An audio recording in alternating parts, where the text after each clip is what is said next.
Hello everybody, बहुत बहुत स्वागत है आपका अपने इस object oriented programming in JavaScript के अंदर। और ये हमारी सीरीज़ का 6th पार्ट है।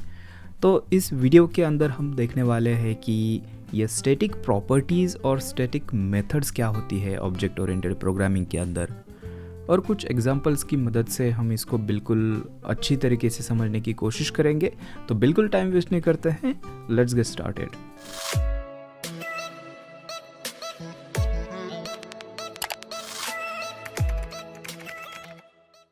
ऑलराइट, तो हमेशा की तरह यहाँ पर मैंने थोड़ा सा सेटअप किया हुआ है, एक नई फाइल बनाई है और उसको मैंने index.html के अंदर इंक्लूड किया है ताकि हम जो भी कोड हम इसके अंदर लिखें वो हमें ब्राउज़र के अंदर दिखे।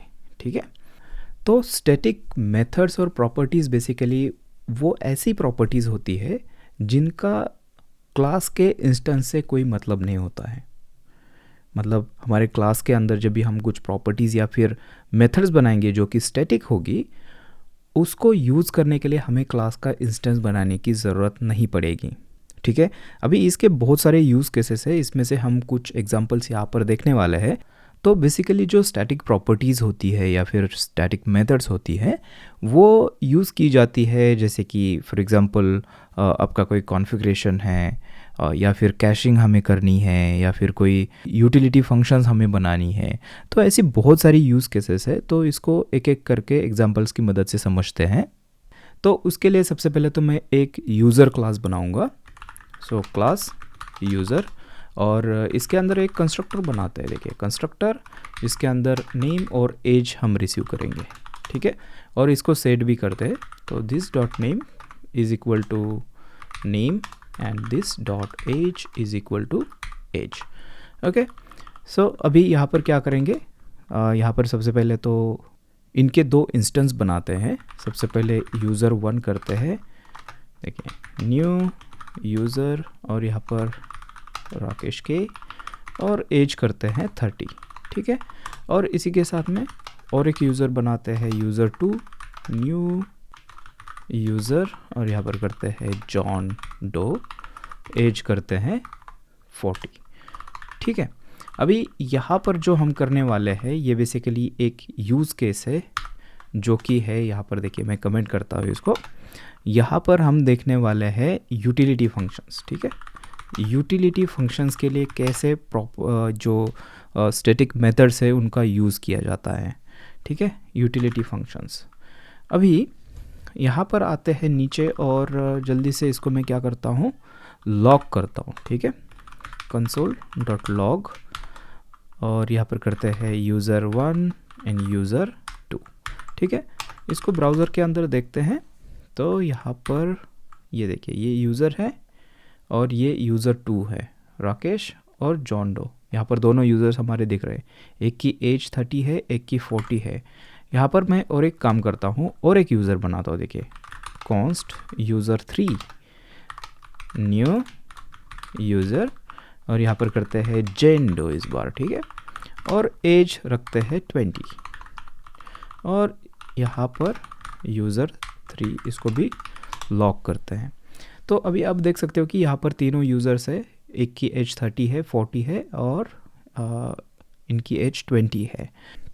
अभी हमें स्टैटिक मेथड का यूज़ करना है, लेकिन उससे पहले यहाँ पर यूज़ केस समझते हैं कि क्या हमें करना है।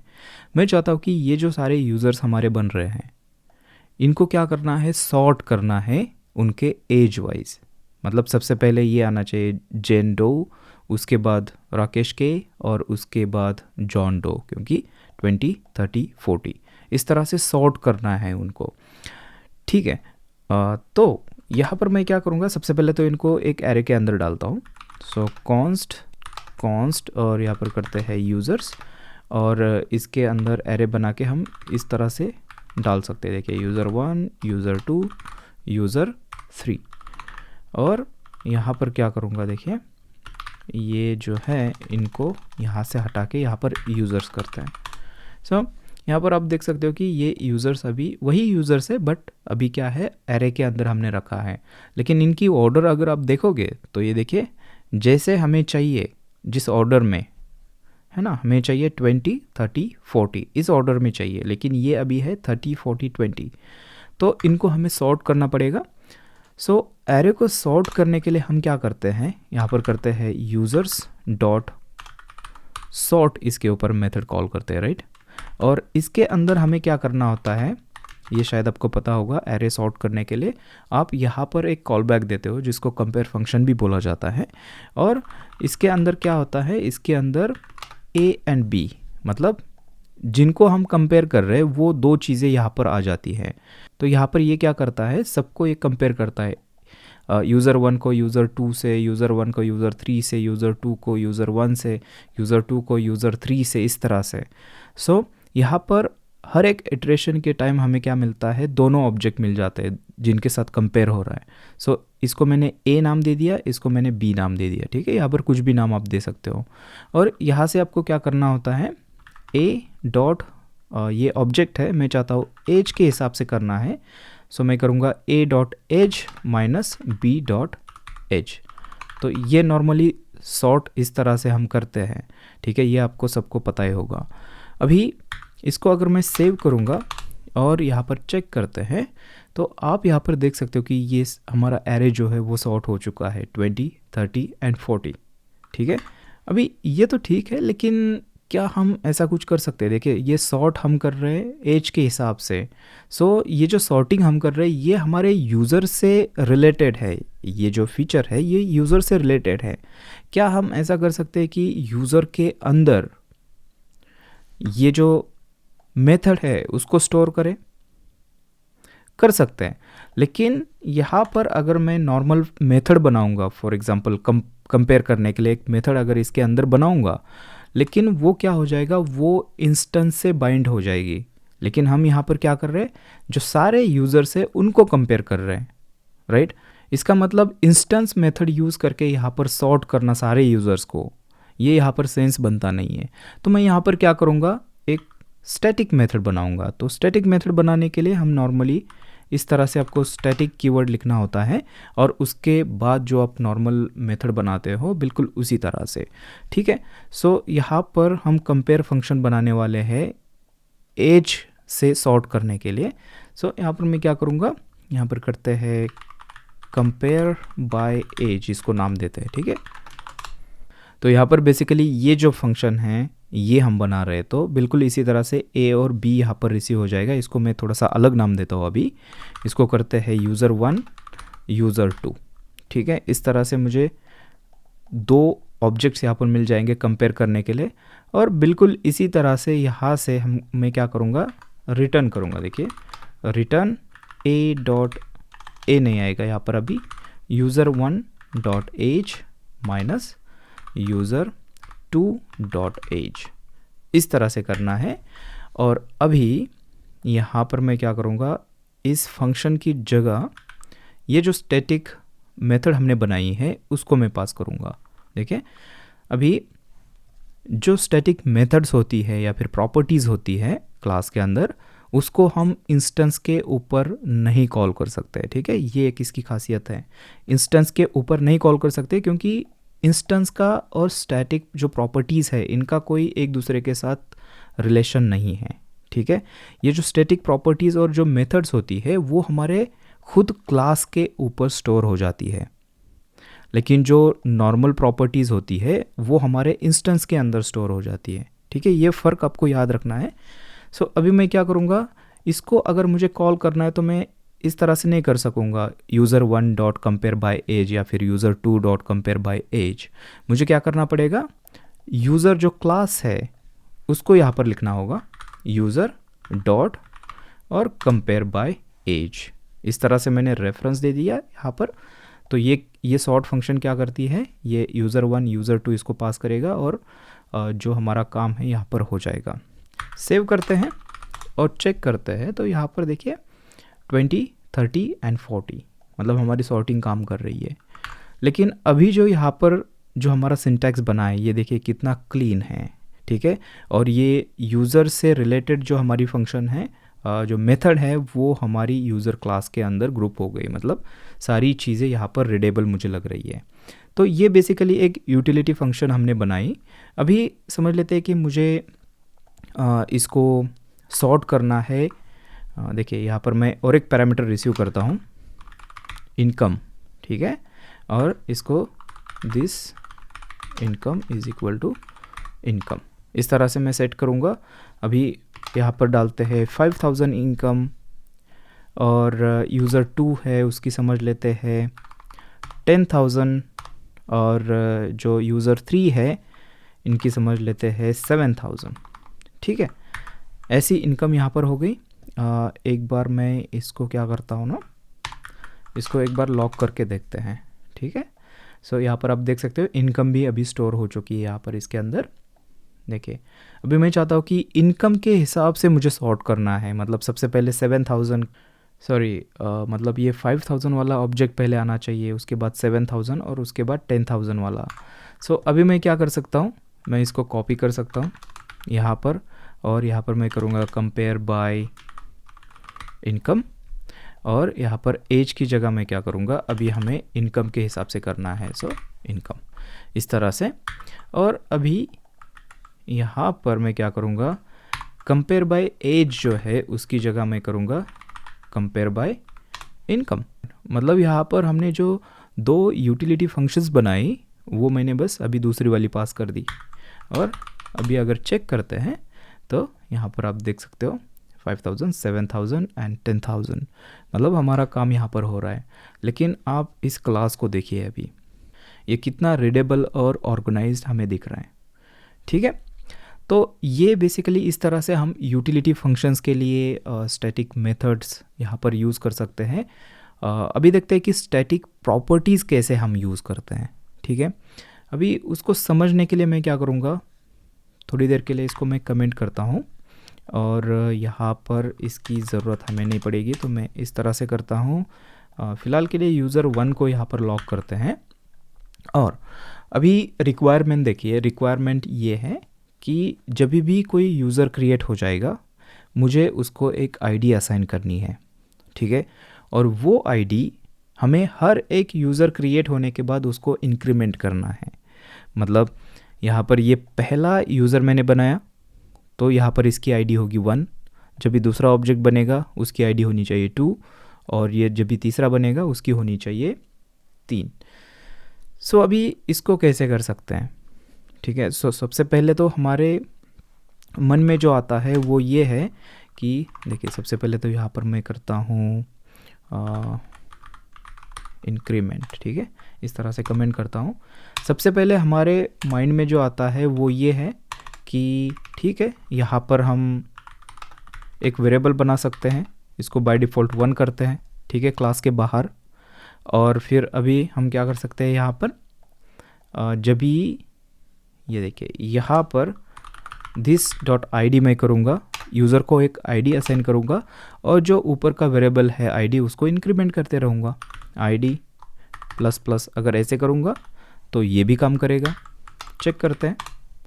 सो यहाँ पर देखें यूज़र 1 की आईडी है ये 1, और एक काम करते हैं, तीनों को यहाँ पर मैं लॉक करता हूँ, यूज़र 3, ठीक है। अभी देखिए आईडी 1 2 3, यहाँ पर काम तो हो रहा है, लेकिन आप देख सकते हो कि यहाँ पर जो हमने किया ये आपको इस तरह से नहीं करना है, ये बेसिकली एक एंटी पैटर्न है, ठीक है। अगर ये आईडी जनरेशन का काम यहाँ पर यूज़र से रिलेटेड है तो मैं क्या करूँगा, ऐसा कुछ हमें करना होगा ताकि ये जो वेरिएबल है ये हमारे यूज़र के अंदर ही कहाँ पर स्टोर हो जाए, ठीक है। तो आप यहाँ पर देख सकते हो कि इसका और इंस्टेंस का कोई भी लिंकिंग नहीं है यहाँ पर, ये हमें अलग से इसको इंक्रीमेंट करते रहना है। सो यहाँ पर इस केस में हम क्या कर सकते हैं, जो स्टैटिक प्रॉपर्टीज़ है वो यूज़ कर सकते हैं। तो उसके लिए मैं क्या करूँगा, नॉर्मली हम प्रॉपर्टीज़ इस तरह से बनाते थे आईडी, लेकिन ये स्टैटिक है इसलिए मैं करूँगा स्टैटिक आईडी, ठीक है, और बाय डिफ़ॉल्ट इसको करते हैं 1। अभी यहाँ पर इसको एक्सेस करने के लिए हम दिस डॉट ID इस तरह से नहीं कर सकते, ठीक है। क्यों नहीं कर सकते? क्योंकि जो दिस होता है वो आपका पॉइंट करता है आपके इंस्टेंस पे, ठीक है। यहाँ पर user1 है तो यहाँ पर ये दिस पॉइंट करेगा। लेकिन यहाँ पर जो प्रॉपर्टी है ये हमारी स्टैटिक है, तो उसको एक्सेस करने के लिए हम क्या कर सकते हैं, फिर से यहाँ पर जो क्लास का नाम है वो आपको लिखना है और उसके ऊपर डॉट दे के ये करना है।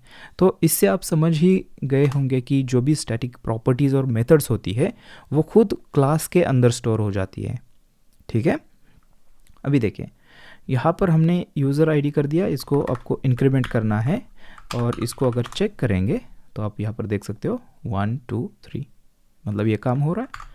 तो देखिए, ऐसी अगर यूज़ केस हो तो यहाँ पर हम ये स्टैटिक जो प्रॉपर्टी है वो यूज़ कर सकते हैं। और बाय द वे ये वाली जो यूज़ केस है ये रियल लाइफ प्रोजेक्ट में बहुत बार यूज़ होती है। हम जब भी हमारा प्रोजेक्ट करेंगे तो उसके अंदर इसको ज़रूर यूज़ करेंगे। ओके, सो ये एक हो गया। अभी हमने स्टैटिक प्रॉपर्टीज़ देखी और स्टैटिक मेथड्स भी देखी।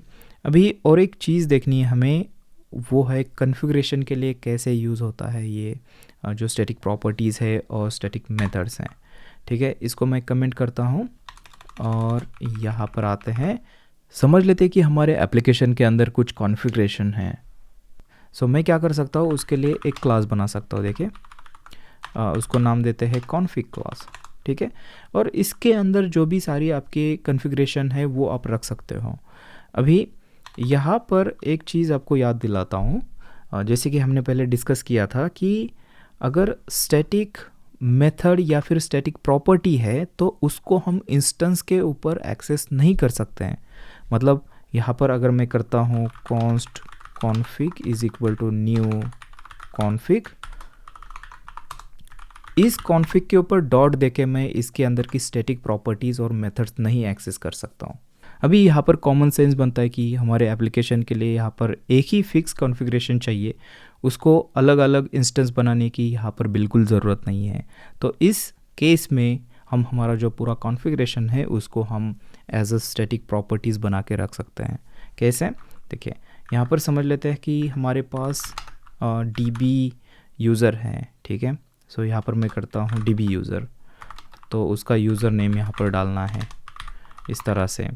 फिर हमारे पास DB पासवर्ड है, ठीक है। DB पासवर्ड को यहाँ पर देखिए, पासवर्ड यहाँ पर करते हैं सीक्रेट इस तरह से, या फिर यहाँ पर है स्टैटिक API टोकन, ठीक है, ABCD इस तरह से। सो पूरा जो कॉन्फ़िगरेशन है हमारा वो यहाँ पर रख दिया। और इसको मॉडिफाई करने के लिए अगर कुछ हमें यहाँ पर मेथड चाहिए होगी तो वो भी हम यहाँ पर नीचे बना सकते हैं इस क्लास के अंदर, राइट। अभी हम नहीं बनाएंगे, लेकिन यू गेट द पॉइंट। अभी यहाँ पर मैं क्या करूँगा, अगर मुझे एक्सेस करना है फॉर एग्जांपल DB यूज़र, सो मुझे क्या करना होगा, मुझे यूज़ करना होगा जो क्लास का नाम है। सो यहाँ पर करते हैं console.log config डॉट, यहाँ पर करेंगे DB यूज़र इस तरह से। अगर इसको चेक करेंगे तो यहाँ पर आप देख सकते हो यूज़र नेम, और इसी तरह से अगर मुझे करना है API टोकन फॉर एग्जांपल तो वो भी हमें यहाँ पर मिल जाएगा, देखिए। ओके, सो इस तरह से हम जो हमारी स्टैटिक प्रॉपर्टीज़ और मेथड्स है वो हम इस तरह से इसको एक्सेस करते हैं। और फिर से यहाँ पर हमें इसको एक्सेस करने के लिए इंस्टेंस बनाने की ज़रूरत नहीं होती है, ठीक है। अभी यहाँ पर और एक चीज़ जल्दी से देख लेते हैं। मैं यहाँ पर इसको देखिए, इसको रखता हूँ, मैं यहाँ पर कमेंट करता हूँ और ये जो क्लास है हमारा इसको अनकमेंट करता हूँ, ठीक है। यहाँ पर देखिए, इसको अनकमेंट करता हूँ और यहाँ पर क्या करते हैं, एक चीज़ मैं आपको दिखाता हूँ कि स्टैटिक प्रॉपर्टीज़ या फिर मेथड जो है वो कहाँ कहाँ पर एक्सेस होती है क्लास के अंदर, ठीक है। समझ लेते हैं कि ये हमारे पास एक काम करता हूँ, मैं यहाँ पर करता हूँ स्टैटिक, यहाँ पर करते हैं हैज़ इन कैश, ठीक है। अभी यहाँ पर मैं ऐसे ही एक मेथड बना रहा हूँ, इसका कोई मतलब यहाँ पर बनता नहीं है, लेकिन एक आपको बस दिखाने के लिए कि एक्सेस कहाँ कहाँ पर होता है, ठीक है। सो यहाँ पर ये स्टैटिक मेथड मैंने बनाई हैज़ इन कैश, और इसके अंदर यहाँ पर अगर मेरे पास है देखिए एक स्टैटिक और यहाँ पर करते हैं कैश, ठीक है। इस तरह से एक ऑब्जेक्ट बना दिया, ये बेसिकली हमारा कैश है यहाँ पर। और इसके अंदर अगर मुझे ये जो कैश है ये ऑब्जेक्ट, ठीक है, इसके अंदर कुछ करता हूँ मैं 1, ठीक है, इस तरह से करते हैं 1 और इसको वैल्यू देते हैं देखिए सम वैल्यू, ठीक है, ऐसे ही।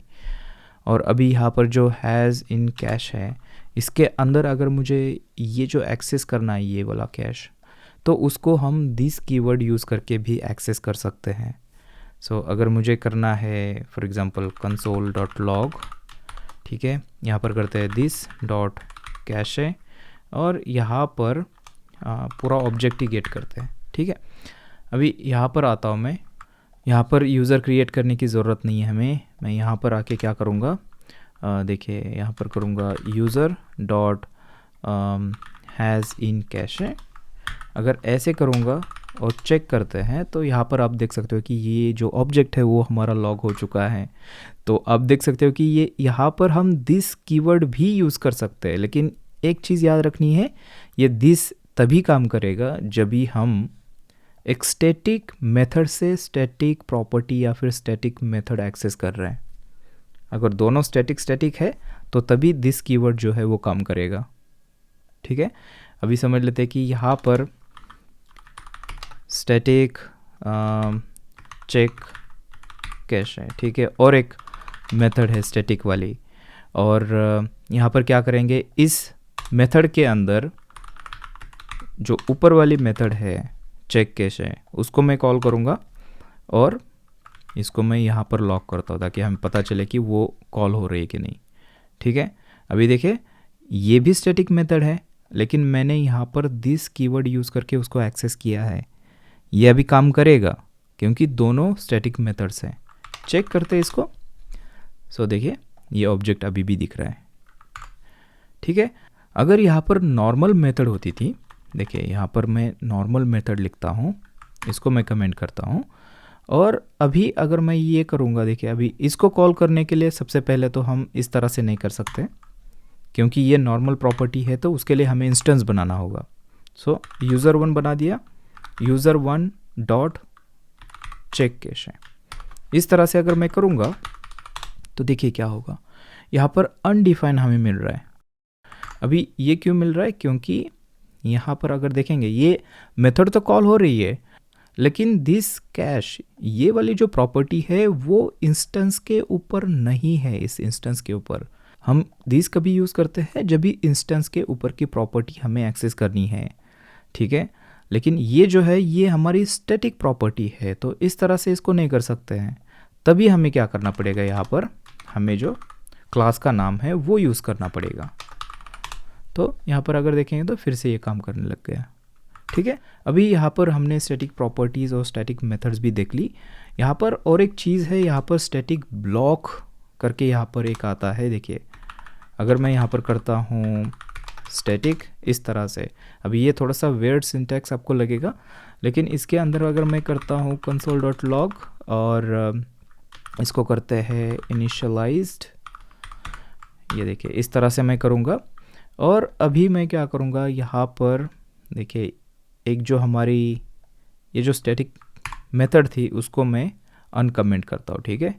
और इसको यहाँ पर लाता हूँ console.log को, इसको मैं कमेंट करता हूँ। देखिए स्टैटिक मेथड जो थी हमारी हमने रिटर्न ला दी उसको। अभी यहाँ पर मैं इस तरह से करूँगा और हैज़ इन कैश जो है उसको मैं कॉल करूँगा। अभी देखिए क्या होगा, ये यूज़र1 इज़ नॉट डिफाइंड, ओके। यहाँ पर इस तरह से नहीं कर सकते हैं, हमें ऐसे करना होगा। अभी देखेंगे तो यहाँ पर देखिए इनिशियलाइज्ड और उसके बाद हमारे मेथड कॉल हो रही है। मतलब ये जो ब्लॉक है यहाँ पर जो दिख रहा है आपको, स्टैटिक ब्लॉक जिसको बोलते हैं, क्लास के अंदर इस तरह से एक ब्लॉक भी हम बना सकते हैं जो कि स्टैटिक होगा। जब भी हम कोई स्टैटिक मेथड कॉल करेंगे पहली बार तो ये एक बार यहाँ पर रन होगा, ठीक है। अगर इसके अंदर हमें कुछ इनिशियल कॉन्फ़िगरेशन करना है तो वो हम यहाँ पर कर सकते हैं। देखिए अगर मैं फिर से इसको कॉल करता हूँ सेकेंड टाइम, तो देखते सेकेंड टाइम ये ब्लॉक कॉल हो रहा है कि नहीं हो रहा है। यहाँ पर आते हैं तो देखिए वो सेकेंड टाइम नहीं हुआ, वो एक ही बार हुआ। ठीक है, तो इससे हमें क्या समझ में आ रहा है कि ये जो ब्लॉक है ये एक ही बार हमारा रन होगा जब भी हम कोई भी एक स्टैटिक मेथड कॉल करें। ओके, सो ये बेसिकली है स्टैटिक मेथड्स और स्टैटिक प्रॉपर्टीज़। अभी जावास्क्रिप्ट के अंदर बहुत सारी इनबिल्ट स्टैटिक मेथड्स भी हमें मिलती है, जैसे कि आपने देखा ही होगा जो मैथ क्लास है हमारा, उसके ऊपर हम रैंडम इस नाम की एक मेथड कॉल करते हैं, बहुत बार आपने भी की होगी। तो ये जो बेसिकली यहाँ पर जो सिंटैक्स आपको दिख रहा है ये है हमारी स्टैटिक मेथड। मतलब इंटरनली कहाँ पे तो हमारा मैथ क्लास होगा और उसके ऊपर हम डॉट देके इस तरह से हम रैंडम जो मेथड है वो कॉल करते हैं। यहाँ पर हमें मैथ क्लास का ऑब्जेक्ट बनाने की ज़रूरत नहीं है। तो ये बेसिकली एक यूटिलिटी फंक्शन है मैथ की। तो देखिए इन्होंने भी इसी तरह से इसको स्टैटिक बनाया है। उसके बाद और एक है ऑब्जेक्ट, यहाँ पर देखिए हैज़ ओन प्रॉपर्टी, ये भी आपने शायद कहीं तो देखी होगी। तो ये भी बेसिकली आप देख सकते हो कि ऑब्जेक्ट क्लास के ऊपर ये भी एक स्टैटिक मेथड है। ओके, इसी तरह से और भी बहुत सारी इनबिल्ट स्टैटिक मेथड्स है जो कि हम बहुत ही फ्रिक्वेंटली यूज़ करते हैं हमारे प्रोजेक्ट्स के अंदर। ठीक है, तो उम्मीद करता हूँ कि इस वीडियो से आपको कुछ ना कुछ नया सीखने को ज़रूर मिला होगा, और अगर ऐसा है तो आपको वीडियो को जल्दी से लाइक करना है और आपके जो भी डाउट्स है वो आप नीचे कमेंट बॉक्स के अंदर लिख सकते हो। और इसी के साथ में आप मुझसे कनेक्ट भी हो सकते हो, फेसबुक, इंस्टाग्राम, ट्विटर, लिंक्डइन, सारी लिंक्स आपको मिलेगी नीचे डिस्क्रिप्शन के अंदर। तो मैं आपसे मिलूँगा एक नए वीडियो के अंदर, तब तक के लिए हैप्पी कोडिंग।